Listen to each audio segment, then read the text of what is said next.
llegó a Getsemaní con sus discípulos. Jesús estaba cada vez más triste y advertía a los apóstoles de la proximidad del peligro. Llevó consigo a Pedro, Juan y a Santiago, y con ellos entró en el huerto de los olivos. No hay palabras para describir la pena que oprimía su alma, pues el tiempo de la prueba se acercaba. Maestro, ¿cómo es que estás tan triste y que siempre nos da fortaleza? Mi alma tiene una tristeza de muerte. Ven conmigo. Oren para que no caigan en tentación. Cuando Jesús dejó a sus discípulos, yo vi a su alrededor un círculo de figuras horrendas que se le acercaban cada vez más. Sintiendo tristeza y la angustia de su alma en aumento, temblando, penetró en la gruta para orar, como un hombre que busca abrigo de la tempestad. Pero las horribles visiones lo seguían y eran cada vez más vívidas. Aquella estrecha caverna parecía contener el espantoso espectáculo de todos los pecados cometidos desde la caída de Adán hasta el fin del mundo y el castigo a todos ellos destinado. Sentí como si Jesús, al entregarse a la divina justicia en pago de nuestros pecados, de algún modo retornara al seno de la Santísima Trinidad.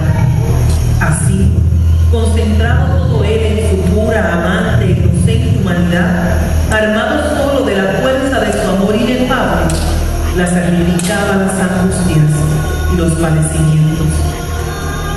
Postrado en tierra, sumergido en un mar de tristeza, todos los pecados del mundo se le aparecieron bajo infinitas formas en toda su auténtica deformidad. Él los tomó todos sobre sí y ofreció en su oración a la justicia de su Padre Celestial para pagar esa terrible deuda. Pero Satanás, entronizado en medio de todos esos horrores con diabólica alegría, dirigía su furia contra Jesús y mostrando ante sus ojos visiones cada vez más espantosas, gritaba su adorable humanidad. También vas a tomar todo esto sobre ti. Tú sufrirás su castigo. ¿Tú estás preparado para soportar todo esto? La gruta permanecía llena de las horrendas visiones de nuestros crímenes. Jesús los tomó todos ellos sobre sí, pero su adorable corazón, rebosante del más perfecto amor de Dios y de los hombres, se ahogaba bajo el peso de tanta abominación. Cuando esa multitud de iniquidades pasó sobre su alma como un océano, Satanás puso ante él, como en el desierto, innumerables tentaciones. Se atrevió incluso a presentar contra el Salvador una serie de acusaciones. ¿Cómo tú, que no eres puro, vas a tomar todo esto sobre ti? Entonces, con infernal descaro, lo culpaba de imaginarios crímenes. Le reprochaba las faltas de sus discípulos, los escándalos que ellos habían provocado, la perturbación que habían causado en el mundo, renunciando a los usos antiguos.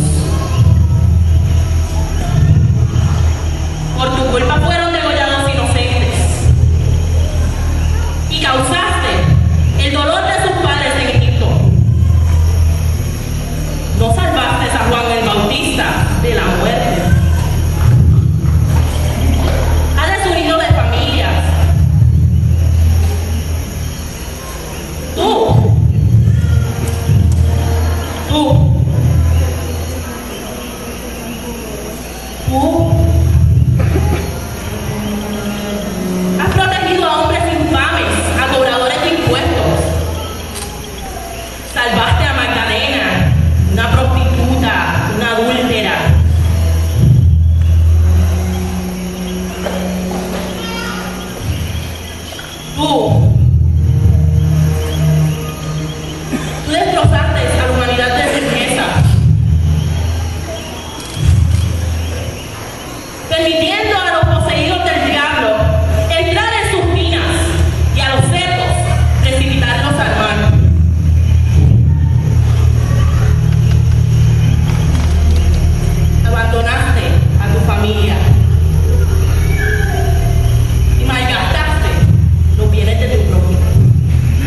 Ningún fariseo, ni siquiera el más hábil y severo, podría haber superado a Satanás. Nuestro divino Salvador permitió hasta tal punto que su humanidad predominara sobre su divinidad, que sufrió todas las tentaciones que asaltan al hombre justo en el momento de la muerte. Entre los pecados del mundo que pesaban sobre el Salvador, vi también los míos. De las tentaciones que rodeaban a nuestro Señor, también vi todas mis culpas. Al principio, Jesús estaba arrodillado y oraba con serenidad, pero después su alma se horrorizó ante los innumerables crímenes de los hombres y su ingratitud para con Dios. Sintió un dolor tan vehemente que temblando exclamó: Padre mío, si es posible, aleja de mí este cáliz. Oh Padre mío, omnipotente, si es posible, aleja de mí este cáliz. No se haga mi voluntad, sino la tuya.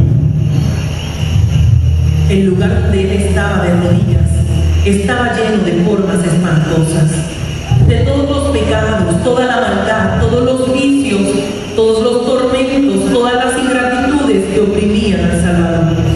El espanto de la muerte, el terror que sentía como hombre ante los padecimientos de la expiación, asediaba su divina persona bajo la forma de pavorosos espectros. Sus rodillas vacilaban, juntaba las manos, su cuerpo estaba inundado de sudor y el horror lo hacía estremecer. Por fin se levantó. Las rodillas le temblaban tanto que apenas podían sostenerlo. Estaba pálido, su fisonomía completamente transformada, lívidos los labios y erizados los cabellos.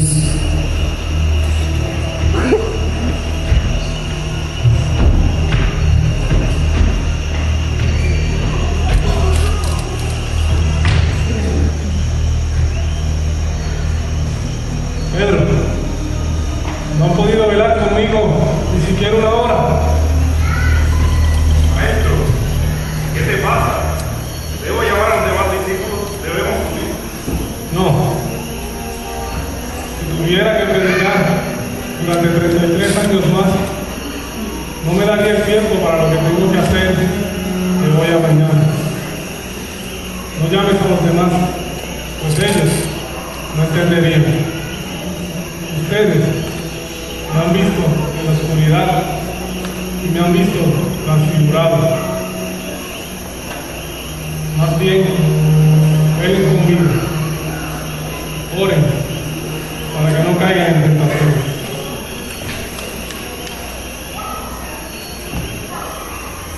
Después volvió Jesús a la gruta, con su angustia siempre en aumento, mientras sus discípulos tendían las manos hacia él, lloraban, se abrazaban unos a otros y se preguntaban: ¿qué tiene? ¿Qué le ha sucedido? Parece hallarse en la más completa desolación. Se cubrieron la cabeza y empezaron a orar, llenos de ansiedad y de tristeza.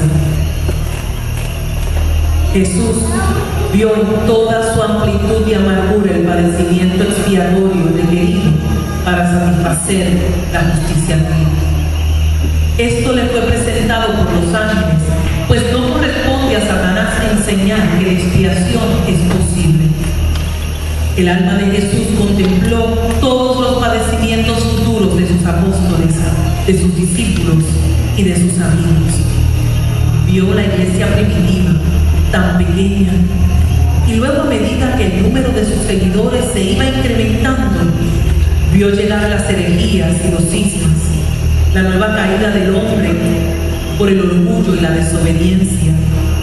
Vio la ambición, la corrupción y la maldad de un número infinito de cristianos, la mentira y los engaños de todos los orgullosos doctores, los sacrilegios de tantos sacerdotes viciosos y las fatales consecuencias de todos estos pecados, la abominación y la desolación en el reino de Dios, en el santuario de la ingrata humanidad que Él quería redimir con su sangre, con el costo de indecibles sufrimientos. Nuestro Señor vio los escándalos de todos los siglos hasta nuestros días y hasta el fin de los tiempos. Todas las formas del error, del loco fanatismo y de la maldad se desplegaron ante sus ojos.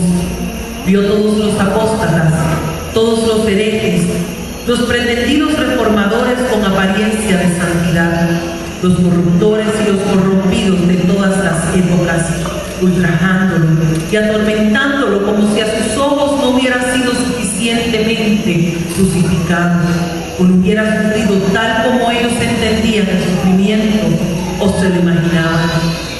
Ante Él, todos rasgaban sus vestiduras, la de su iglesia. Muchos lo maltrataban, lo insultaban y renegaban de Él. Muchos, al oír su nombre, alzaban los hombros y movían la cabeza en señal de desprecio. Rechazaban la mano que Él les tendía y se volvían a sumergir en el abismo. Vio a innumerables hombres que no se atrevían a renegar de Él abiertamente, pero que se alejaban con disgusto ante las plagas de su iglesia, como el levita ignoró al pobre asaltado por los ladrones. Así se alejan de su esposa herida.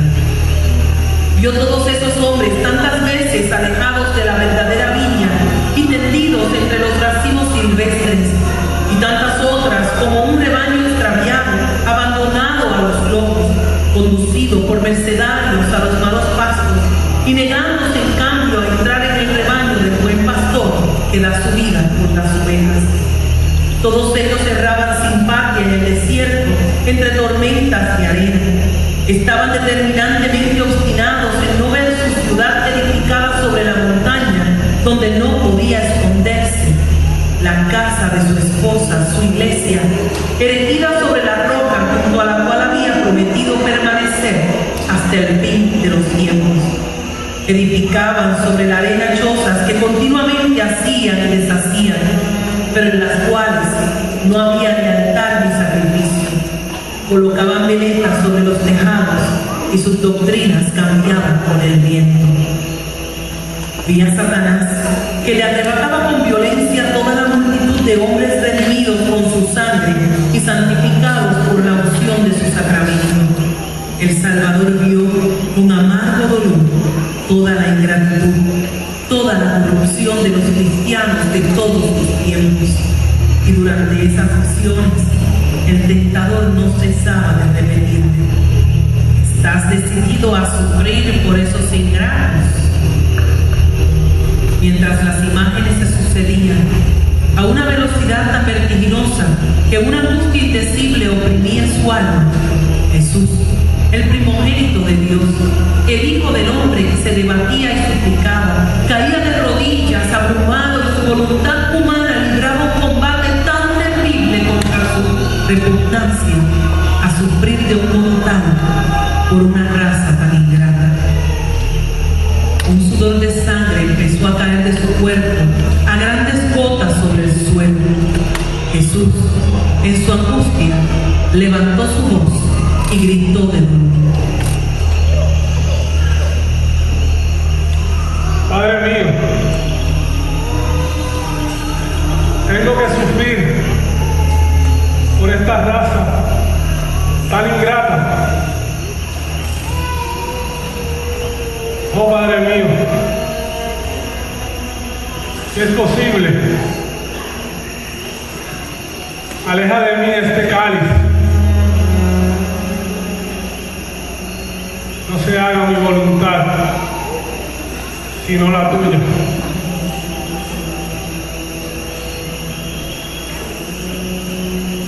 Jesús corrió y volvió con sus discípulos, pero tropezaba al caminar. Su aspecto era el de un hombre cubierto de heridas y cargando un gran peso. Desfallecía a cada paso. Jesús, temblando y gimiendo, se acercó a ellos y se despertaron.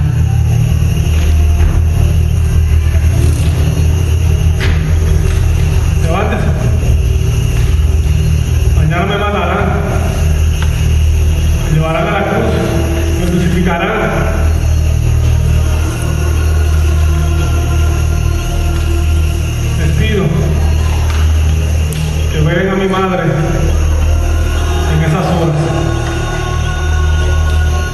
cuando quiso volver a la ruta, no tuvo fuerzas para andar. Juan y Santiago tuvieron que llevar.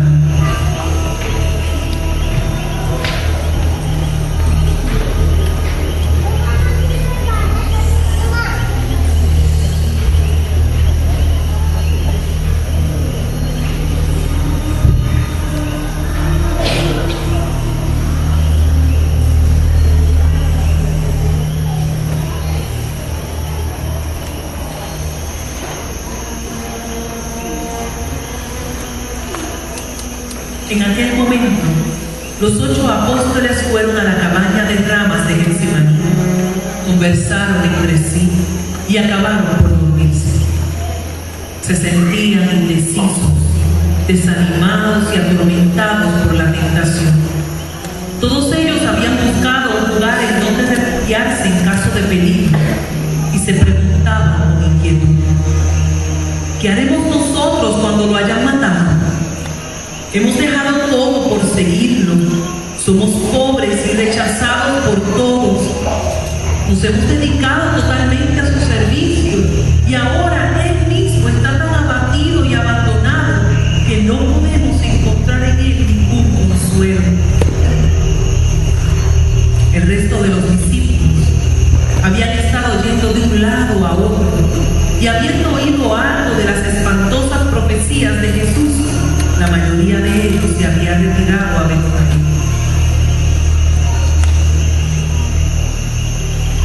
Un ángel se acercó hacia Jesús. Llevaba consigo en sus manos un pequeño cáliz semejante al de la cena. Sobre este cáliz había una forma redonda. El ángel extendió la mano hacia Jesús, quien se enderezó. Y el ángel colocó en su boca este alimento misterioso y le dio a beber del pequeño cáliz. Después se retiró.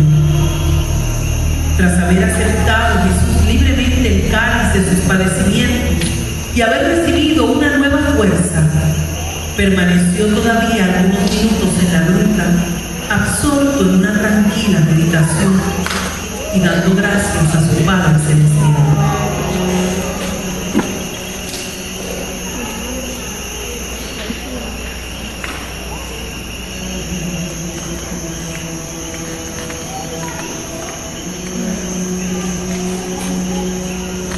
Jesús se levanta y se limpia la cara con un paño. Recompuso sus cabellos y se dirige hacia donde estaban los discípulos con paso firme y decidido.